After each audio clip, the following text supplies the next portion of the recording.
الحمد لله رب العالمين والعاقبة للمتقين والصلاة والسلام على رسوله محمد وعلى آله وأصحابه أجمعين. أما بعد فأعوذ بالله من الشيطان الرجيم. بسم الله الرحمن الرحيم. يا أيها الناس إنا خلقناكم من ذكر وأنثى وجعلناكم شعوبا وقبائل لتعارفوا إن أكرمكم عند الله أتقاكم إن الله عليم خبير. صدق اللہ مولانا العظیم. بزرگان محترم اور میرے عزیز دوستوں اور بھائیوں، اللہ جل جلالہ نے انسان کو مختلف قسم کے احساسات اور جذبات سے نوازا ہے. مختلف قسم کی عادات اس کی فطرت میں رکھی ہیں. ان جذبات اور احساسات کو اگر شرعی دائروں میں قانون کے مطابق، طریقے کے مطابق اگر ان کو استعمال کیا جائے تو یہ انسان کو فائدہ دیتے ہیں، اور اگر ان جذبات، احساسات اور عادات کو شریعت کے الرغم حدود سے بالاتر ہو کر شرعی قوانین کو پامال کر کے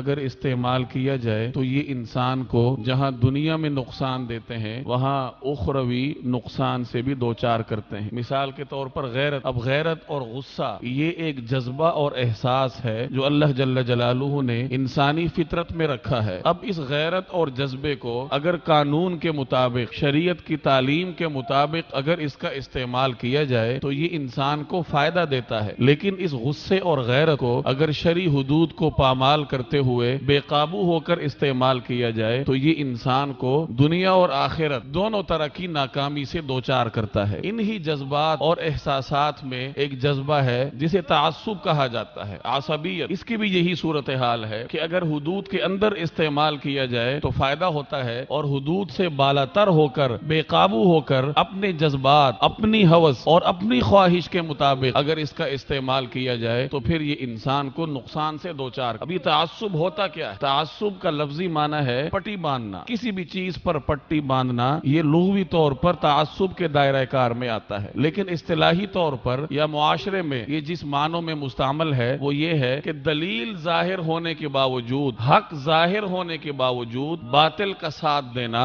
ڈھٹائی کا اظہار کرنا، یہ سب معانی تعصب کے دائرے میں آتے. انسان کے اندر اللہ جل جلالہ نے ایک احساس رکھا ہے کہ وہ اپنے خاندان کا ساتھ دیتا ہے، وہ اپنے گھر والوں کا ساتھ دے گا، اسے اپنے قبیلے سے محبت ہوگی، اسے اپنے قوم اور خاندان سے محبت ہوگی. اسی محبت کو اگر غلط انداز میں استعمال کیا جائے تو یہ تعصب اور عصبیت کہلاتا ہے، جس کی شریعت میں مذمت بیان کی گئی ہے. اور یہ ہر انسان میں ہوتا ہے. انسانیت کے آغاز سے ہی اس کے مظاہر جگہ جگہ آپ کو ملیں گے کہ کوئی قوم عصبیت کی بنیاد پر، تعصب کی بنیاد پر طبقاتی کشمکش اور گروہ بندی کا شکار ہو کر اس صفحہ ہستی سے مٹ گئی. بہت ساری مثالیں آپ کو ملیں گی، یہاں تک کہ جو جدید دنیا ہے وہاں بھی یہ قومی تعصب کسی نہ کسی درجے میں موجود ہے. جیسے امریکہ ہے، انتہائی جدید ترین دنیا کے طور پر لوگ اس کو یاد کرتے ہیں، لیکن وہاں بھی کسی زمانے میں جو سیاہ فام نسل تھی ان کو بطور غلام کے استعمال کر کے امریکہ میں نو آبادیاتی کام ان سے لیا گیا. آپ جنوبی افریقہ چلے جائیں تو وہاں رنگ اور نسل کی بنیاد پر معاشرہ تقسیم ہے، اور ہندوستان آپ چلے جائیں تو وہاں تقسیم در تقسیم کا شکار آپ کو معاشرہ ملے گا. ہندوستان اس وقت سب سے بڑی جمہوریہ ریاست ہے، لیکن جمہوریت کی دعوے دار ہونے کے باوجود طبقاتی کشمکش کا شکار ہے. اور آج سے نہیں، 2000 سال قبل المسیح سے یہ سلسلہ وہاں چلا آ رہا. جس وقت آریاؤں نے ہندوستان پہ حملہ کیا تھا، ہندوستان یہ جو ہمارا بر صغیر کا علاقہ ہے، یہاں حقیقی رہنے والی قوم وہ دراوڑ کہلاتی، اور وسطی ایشیا کے راستے سے آریاؤں نے ان پہ حملہ کیا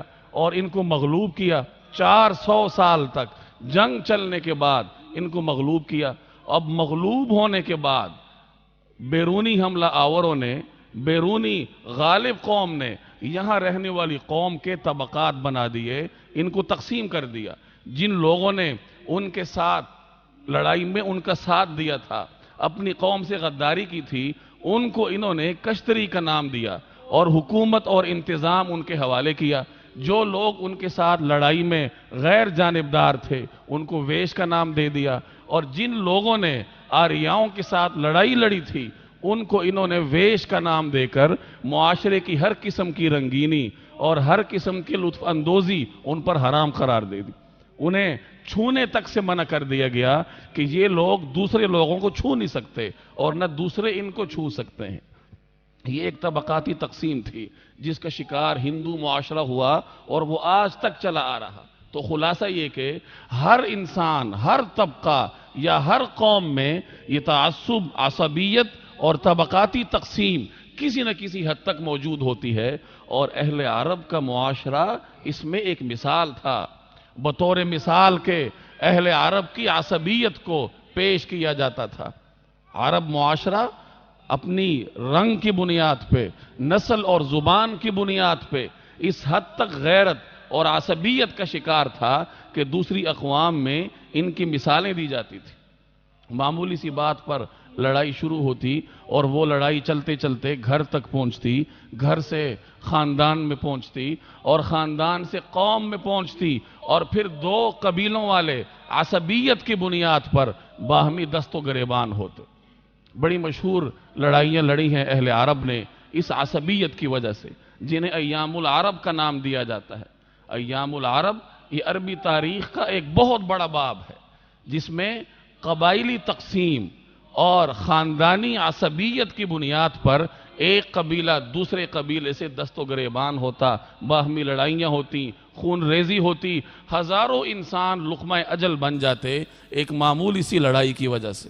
مثال کے طور پر آپ کو عربوں کی تاریخ میں ایک لڑائی کا نام ملے گا جسے حرب البسوس کہتے ہیں۔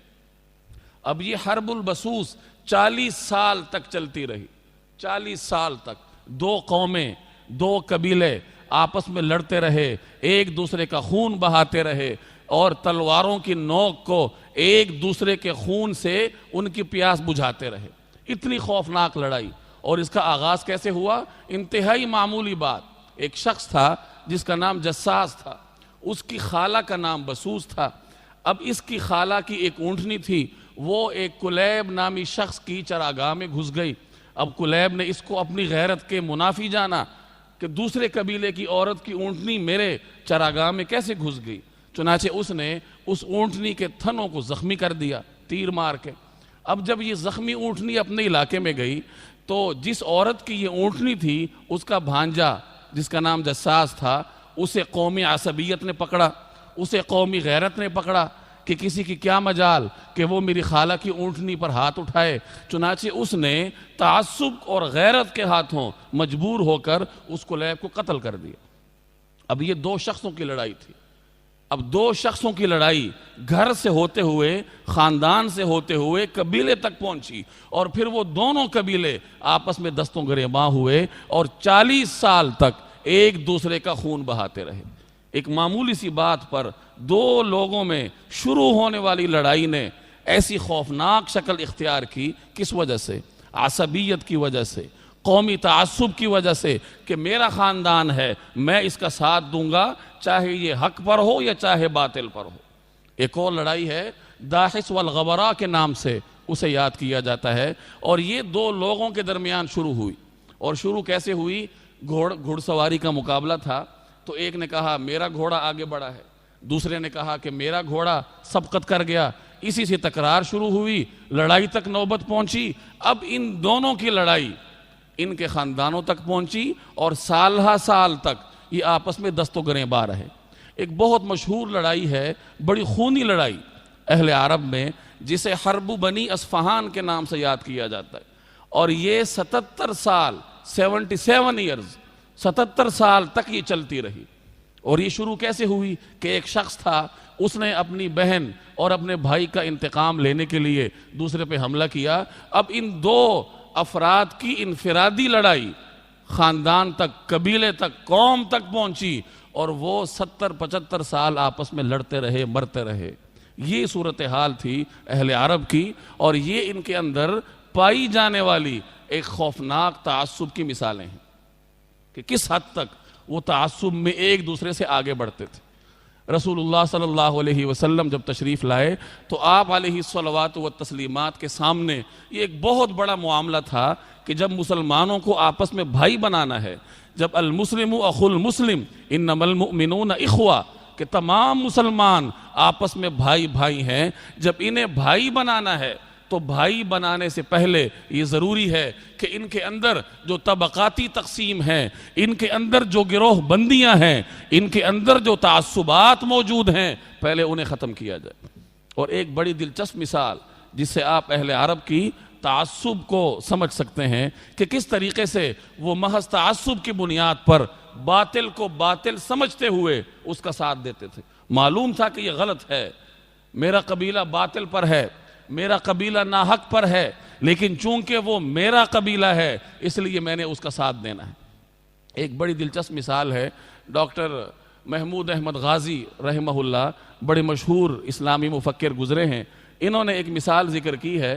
اہل عرب میں دو قبائل معروف تھے، دو بڑی لڑیاں تھیں، ایک قبیلہ مزر تھا اور ایک قبیلہ ربیعہ تھا۔ مزر کے اندر اپنی شاخیں تھیں، ربیعہ کے اندر اپنی شاخیں تھیں۔ جناب نبی کریم صلی اللہ علیہ وسلم ان کا تعلق مزری قبائل سے تھا، اور حضور صلی اللہ علیہ وسلم کے دور حیات کے آخری دنوں میں آپ صلی اللہ علیہ وسلم کے مقابلے میں ایک شخص نے جھوٹی نبوت کا دعویٰ کیا جسے مسیلمہ کذاب کہا جاتا ہے۔ یہ شخص ربیعہ قبائل سے تعلق رکھتا تھا۔ جب نبی کریم صلی اللہ علیہ وسلم اس دنیا سے تشریف لے گئے تو حضرت ابوبکر صدیق رضی اللہ تعالی عنہ خلیفہ تھے، اور آپ نے بطور خلیفہ کے اس جھوٹے نبی کے خلاف جہاد کا اعلان کیا۔ چنانچہ مسلمان لشکر نے جھوٹے نبی کے حامیوں پر حملہ کیا۔ اب طریقہ کار یہ تھا کہ دن کو لڑائی ہوتی تھی، اور جس وقت دن ڈھلتا تھا، شام ہوتی تھی، رات ہوتی تھی، تو دونوں افواج اپنے اپنے کیمپوں میں چلی جاتی تھی، اور پھر بعض اوقات رات کو لشکری چہل قدمی بھی کرتے تھے، اور کبھی کبھار مخالف لشکر کے سپاہی سے ملاقات بھی ہو جاتی تھی، لیکن پھر وہاں پہ گفتگو ہی ہوتی تھی، لڑائی نہیں ہوتی تھی۔ اب ایسی ہی ایک مرتبہ لڑائی ختم ہوئی، شام ہوئی، تو صحابہ کرام اپنے خیموں میں تشریف لے گئے، اور مسیلمہ کذاب کی فوج اپنے خیموں میں چلی گئی۔ اب جب رات ہوئی تو ایک صحابی باہر نکلے ویسے گشت کے لیے، ذرا چہل قدمی کے لیے۔ اب ان کی ملاقات مسیلمہ کذاب کے فوج کے ایک سپاہی سے ہوئی۔ اب یہ بڑے حیران ہوئے، کیونکہ انہوں نے اس سپاہی کو مسلمان کے روپ میں مدینہ میں دیکھا تھا، تو انہیں بڑی حیرت ہوئی کہ یہ شخص تو مسلمان تھا، یہ آج جھوٹے نبی کی فوج میں کیسے موجود ہے؟ تو انہوں نے اس کو بلایا، اس سے پوچھا کہ کیا تم فلاں بن فلاں نہیں ہو؟ اس نے کہا میں بالکل وہی ہوں۔ انہوں نے سوال کیا تم مسلمان نہیں ہوئے تھے؟ تم نے کلمہ نہیں پڑھا تھا؟ اس نے کہا میں مسلمان ہوا تھا، میں نے کلمہ بھی پڑھا تھا۔ اب انہوں نے سوال کیا کہ پھر تم آج اس لشکر میں کیوں نظر آ رہے ہو؟ کیا تمہیں نبی کریم صلی اللہ علیہ وسلم کی حقانیت پر کوئی شبہ ہے، یا رسول اللہ صلی اللہ علیہ وسلم کی رسالت پر کوئی شک ہے، یا نبوت کے بارے میں تم شکوک اور شبہات کا شکار ہو؟ آخر ایسا کیا معاملہ ہوا جس نے تمہیں ہماری صفوں سے نکل کر مسیلمہ کذاب کی صفوں تک پہنچایا؟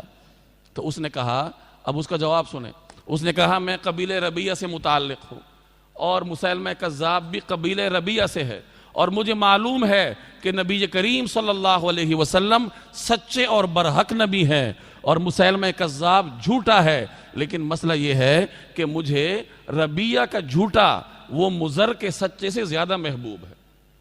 یہ جملہ، اس سے آپ اندازہ لگائیں کہ اسے اچھی طرح معلوم ہے کہ میں باطل کے ساتھ ہوں، مسیلمہ جھوٹا ہے، اور اس کا ساتھ دینے کی وجہ سے جہاں میری دنیا برباد ہوگی وہاں میں آخرت کے بھی عظیم خسارے کا شکار ہوں گا، لیکن چونکہ قبیلہ ایک ہے، قوم ایک ہے، خون ایک ہے، تو عربی عصبیت اور قبائلی کشمکش نے اس شخص کو حق چھوڑ کر باطل کی طرف آنے پر اور اس کی حمایت میں تلوار اٹھانے پر مجبور کیا۔ اس سے آپ اندازہ لگائیں، یہ میں نے چند مثالیں آپ کے سامنے رکھی، ورنہ درجنوں مثالیں ہیں اس قسم کی کہ کیسے اہل عرب آپس میں دست و گریبان تھے، کس قسم کی نفرتیں تھیں، کس طریقے سے ایک قبیلہ دوسرے قبیلے کے خلاف لڑتا تھا، اور ایک آدمی کے لیے تلوار اٹھانا اس کے لیے صرف یہی دلیل کافی تھی کہ میرے گھر والوں پہ حملہ ہوا، میرے چچا زاد بھائی پہ حملہ ہوا، میرے خالہ زاد پر کوئی مصیبت ٹوٹی، میرے قبیلے پر کوئی آفت آئی ہے، صرف اتنی سی بات ان کے لیے لڑنے اور مرنے کے لیے کافی تھی۔ ایسی خوفناک تعصب کی آگ عصبیت کی رگ اہل عرب کے اندر موجود تھی۔ اب رسول اللہ صلی اللہ علیہ وسلم نے اس کو ختم فرمایا محض 23 سال کے عرصے میں۔ مختلف فرامین ہیں نبی کریم صلی اللہ علیہ وسلم کے۔ قرآن کریم کی یہ آیت ہے، یا ایھا الناس انا خلقناکم من ذکر و انثی، اے لوگو ہم نے تمہیں ایک مرد اور ایک عورت سے پیدا کیا، حضرت آدم اور حضرت حوا کی اولاد ہو۔ وجعلناکم شعوبا وقبائل، اور ہم نے تمہارے جو قبیلے بنائے ہیں، جو تمہارے خاندان بنائے ہیں، وہ صرف اور صرف اس لیے بنائے لتعارفوا، تاکہ تم ایک دوسرے کو پہچان سکو کہ یہ فلاں خاندان کا ہے، یہ فلاں قبیلے کا ہے، یہ فلاں قوم کا ہے۔ خاندان صرف اس لیے بنائے گئے، اس لیے نہیں بنائے گئے کہ خاندانی بنیاد پر لڑائیاں ہوں، خاندانی بنیاد پر نفرتیں ہوں۔ اور افضلیت کا مدار کیا ہے؟ تو فرمایا ان اکرمکم عند اللہ اتقاکم، کہ مسلمان معاشرے میں سب سے برتر اور سب سے افضل وہ شخص ہے اللہ کے ہاں جو سب سے زیادہ متقی ہو۔ تقوی کی بنیاد پر ایک دوسرے سے آگے بڑھو، نہ کہ عصبیت اور قبائلی کشمکش کی بنیاد پر۔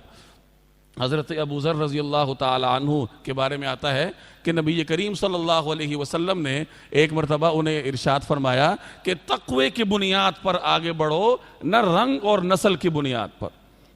ایک صحابی ہیں حضرت ثابت بن قیس بن شماس رضی اللہ تعالی عنہ، یہ ذرا کم سنتے تھے۔ اب صحابہ کرام کی عادت تھی کہ رسول اللہ صلی اللہ علیہ وسلم کی مجلس میں بڑے قریب ہو کر بیٹھتے تھے، اور اس طریقے سے بیٹھتے تھے کہ آپس میں کسی دوسرے کے بیٹھنے کی جگہ نہیں ہوتی تھی۔ ہر صحابی کی یہ خواہش ہوتی تھی کہ میں حضور صلی اللہ علیہ وسلم کے قریب ترین ہو کے بیٹھوں، تاکہ زیادہ سے زیادہ میں مستفید ہونے کی کوشش کروں، اور رسول اللہ صلی اللہ علیہ وسلم کے انوارات سب سے زیادہ مجھ پر ہوں۔ قریب ہو کے بیٹھتے تھے، لیکن چونکہ یہ صحابی کم سنتے تھے تو صحابہ کی یہ عادت تھی کہ ان کو جگہ دیا کرتے تھے اور آگے ان کو بٹھاتے تھے۔ اب ایک مرتبہ فجر کے بعد جس وقت صحابہ حضور صلی اللہ علیہ وسلم کے پاس بیٹھے، جمع ہوئے اور مجلس کا آغاز ہوا، تو یہ صحابی کچھ تاخیر سے آئے۔ اب انہوں نے چونکہ پیچھے بیٹھنا ان کے لیے مشکل تھا کہ آواز نہیں آتی تھی، تو یہ لوگوں کو کہتے ہوئے کہ مجھے جگہ دو جگہ دو، آگے بڑھنا شروع ہوئے۔ اب صحابہ نے ان کو جگہ دے دی۔ اب جس وقت یہ حضور صلی اللہ علیہ وسلم کے قریب پہنچے تو وہاں ایک شخص موجود تھا، اور انہوں نے ان کو جگہ نہیں دی، تو یہ ایک کے بعد دوسرے نمبر پر بیٹھ گئے۔ اب انہیں تجسس ہوا کہ یہ جو میرے آگے بیٹھا ہے یہ کون ہے؟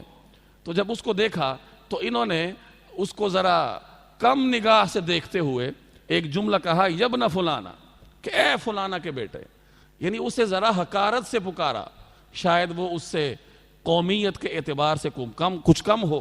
اب جب نبی کریم صلی اللہ علیہ وسلم نے یہ جملہ سنا تو چونکہ عصبیت کا خاتمہ، قبائلی گروہ بندی کو ختم کرنا، یہ رسول اللہ صلی اللہ علیہ وسلم کے اولین مقاصد میں سے تھا، تو آپ نے اسے کھڑا کیا۔ فرمایا یہ کس نے جملہ کہا؟ تو اسے کھڑا کر کے فرمایا کہ ذرا لوگوں کو دیکھو، نگاہ دوڑاؤ ان لوگوں پر۔ تو اس نے دیکھا، تو آپ نے پوچھا کہ تم نے کیا محسوس کیا؟ تو اس نے کہا یا رسول اللہ، کسی کا رنگ کالا ہے، کسی کا گورا ہے، کسی کا سانولا ہے۔ اس نے رنگ بیان کیے۔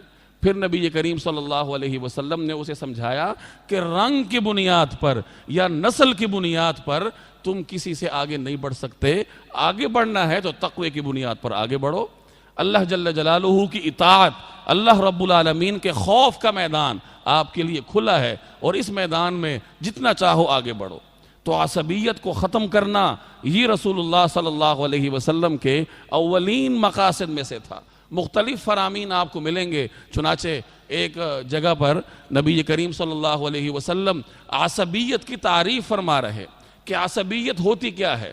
چنانچہ ایک صحابیہ سے روایت ہے کہ نبی کریم صلی اللہ علیہ وسلم سے پوچھا گیا یا رسول اللہ مل عصبیہ، اے اللہ کے رسول یہ عصبیت ہوتی کیا ہے؟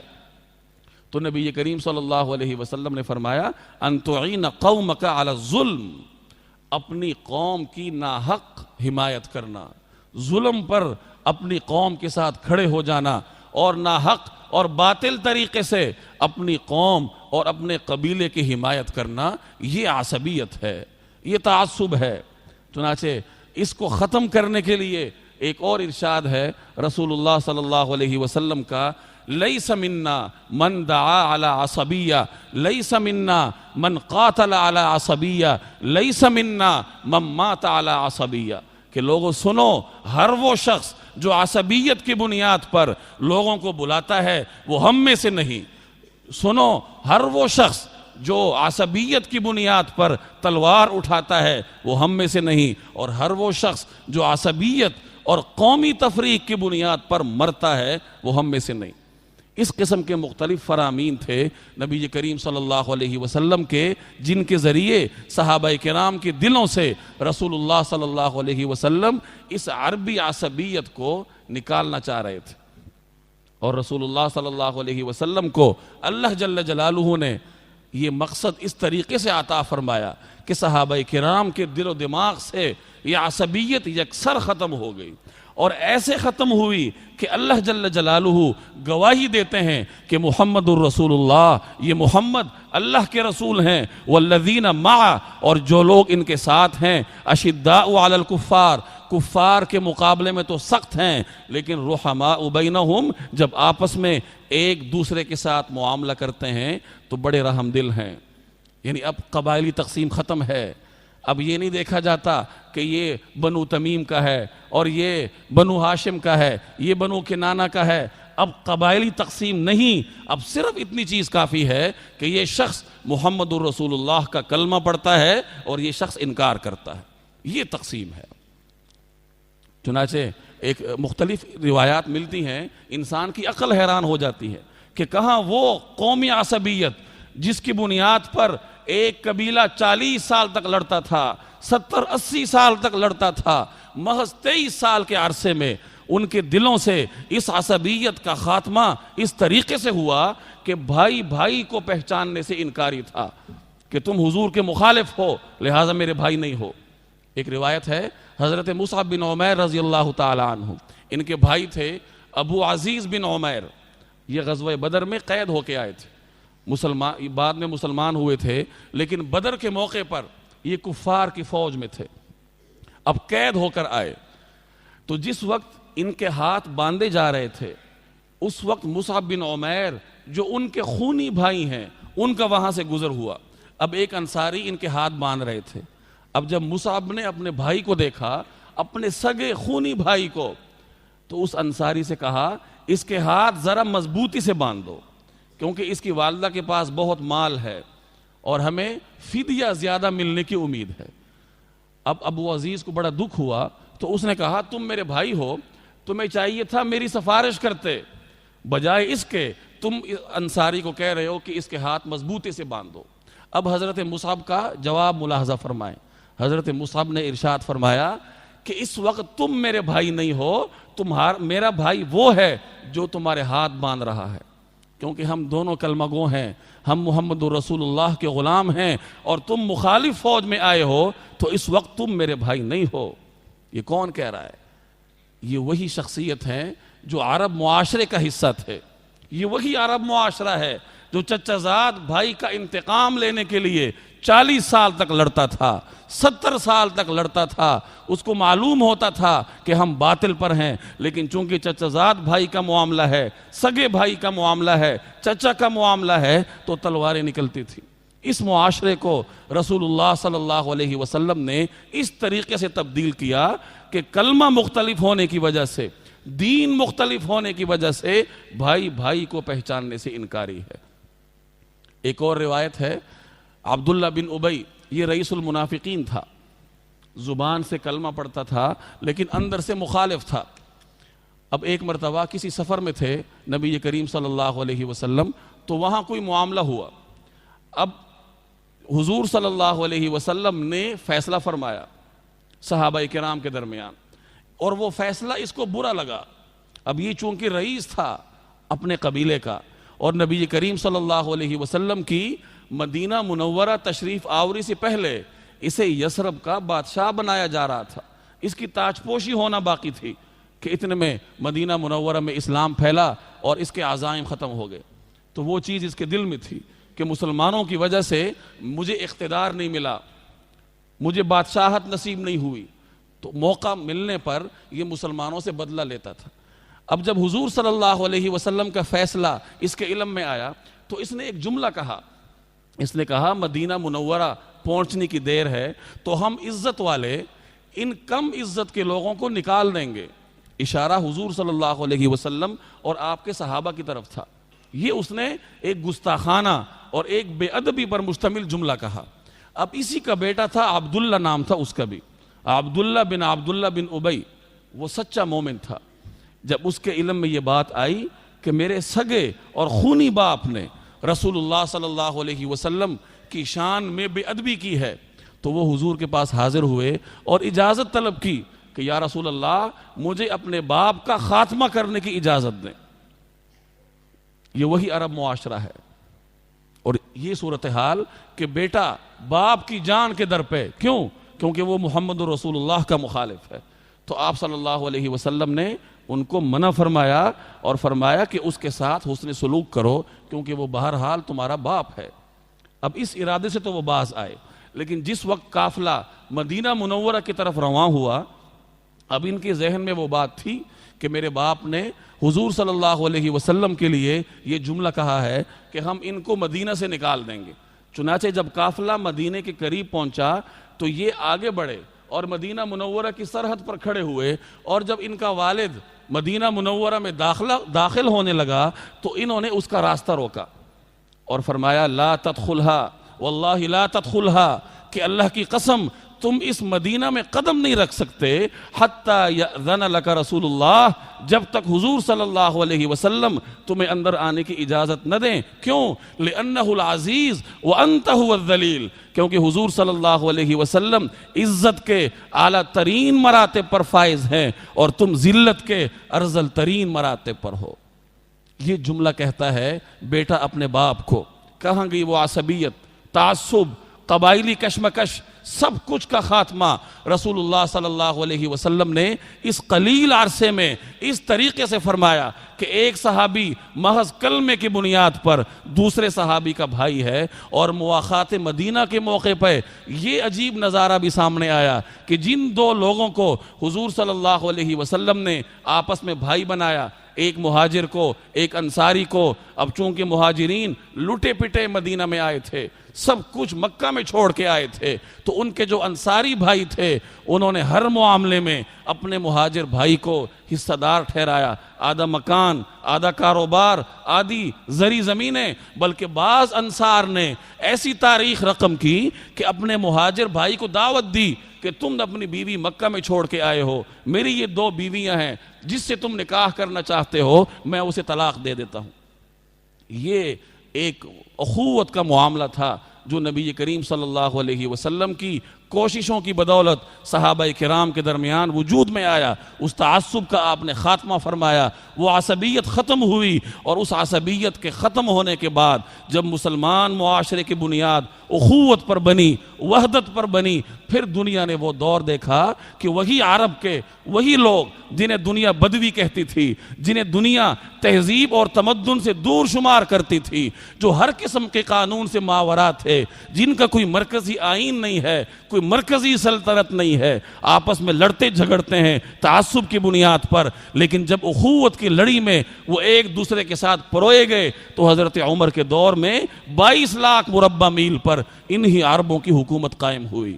یہ نبی کریم صلی اللہ علیہ وسلم کا ایک معجزہ ہے، یہ آپ علیہ الصلوات و تسلیمات کی ایک کرامت تھی، جس کا مظاہرہ صرف 23 سال کے قلیل عرصے میں ہوا کہ صدیوں کی نفرتیں، صدیوں کی منافرتیں، صدیوں سے سینوں میں پلتی ہوئے تعصبات کو حضور صلی اللہ علیہ وسلم نے صرف اور صرف 23 سال کے عرصے میں خاتمہ فرمایا۔ اگر آپ اس کا مطالعہ کریں گے، اس کو مزید پڑھیں گے، تو آپ کے دل و دماغ میں نبی کریم صلی اللہ علیہ وسلم کی عظمت نقش ہوگی۔